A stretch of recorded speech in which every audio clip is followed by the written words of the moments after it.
قال یا نوح، اللہ نے کہا کہ اے نوح، انہ لیس من اہلک،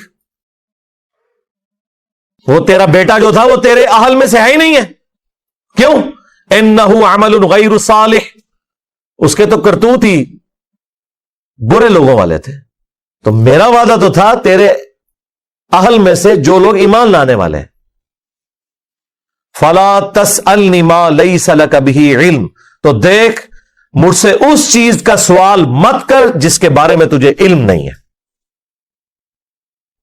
انی اعظک، بے شک میں تجھے یہ واعظ و نصیحت کرتا ہوں اے نوح، ان تکون من الجاہلین، کہ تو، اب وہ ڈاکٹر سراج صاحب کہتے تھے، میں یہاں پہ ایگزیکٹ ترجمہ نہیں کرتا، وہ کہتے تھے اے نوح تو جذباتی نہ ہو، حالانکہ یہ جذباتی والا کوئی لفظ نہیں ہے اس میں.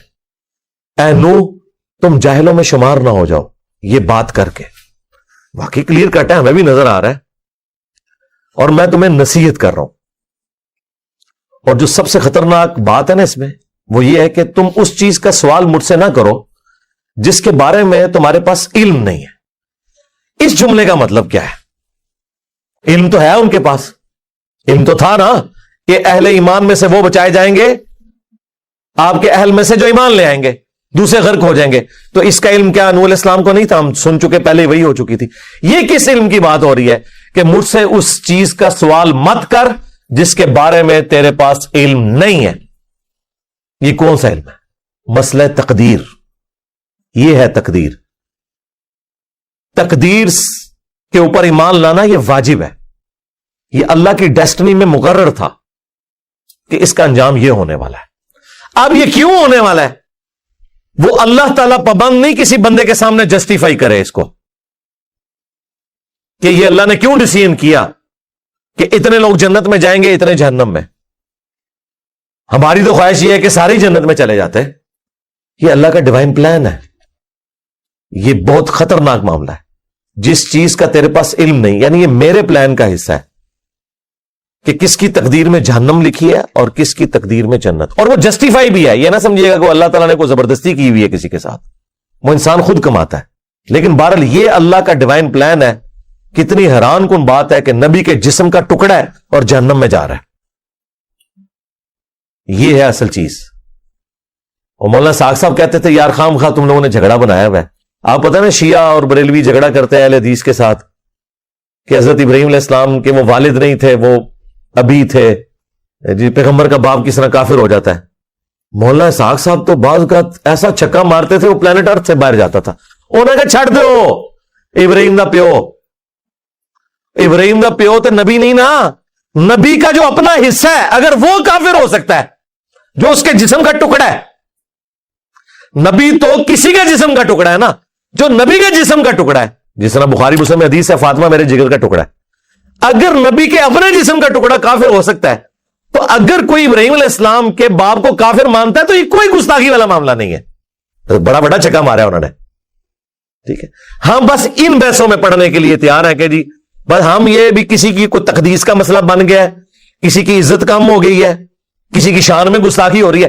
گستاخی صرف اللہ کی شان نہیں جو ہوتی، باقی ہر بندے کی شان گستاخی ہو جاتی ہے. آج تک آپ نے گستاخ اللہ سنا ہے؟ گستاخ اولیاء،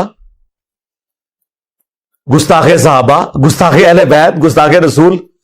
اللہ کا کوئی بھی نہیں کہ تو دسے کہ اللہ، حالانکہ سارے اللہ کے گستاخ ہیں.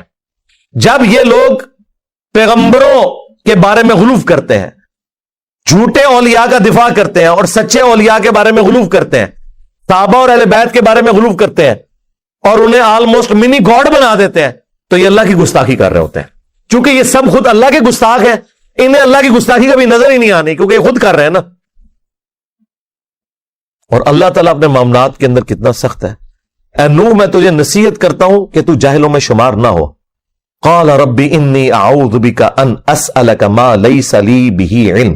انہوں نے فوراً کہا اے میرے رب میں تیری ہی پناہ میں آتا ہوں کہ میں اس چیز کے بارے میں سوال کروں جس کے بارے میں میرے پاس علم نہیں ہے. اللہ اکبر.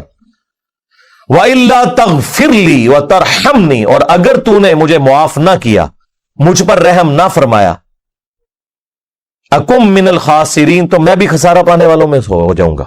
یہ انہوں نے اپنے باپ والی دعا ریپیٹ کی، حضرت آدم علیہ السلام والی. ہاں یہ سیم دعا ہے، وہ جمع کے سیغے کے ساتھ ہے، ربنا ظلمنا انفسنا وان لم تغفر لنا وترحمنا لنکونن من الخاسرین. یہاں پہ کیا ہے؟ الا تغفر لی وترحمنی اکم من الخاسرین.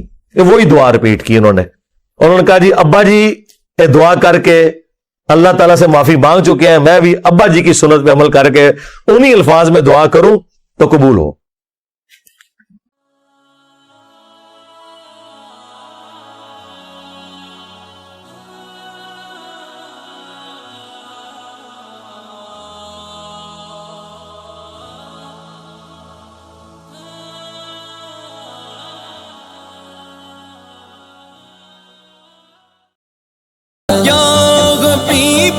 کبریا غلوا سگل میں غبا مصطفیٰ وہ مجھے تباہ غلوا سگل میں ہوا گئے خیر الورا غلوا سگل میں غبا شاہ انبیاء غلوا سگل میں ہوا یا رسول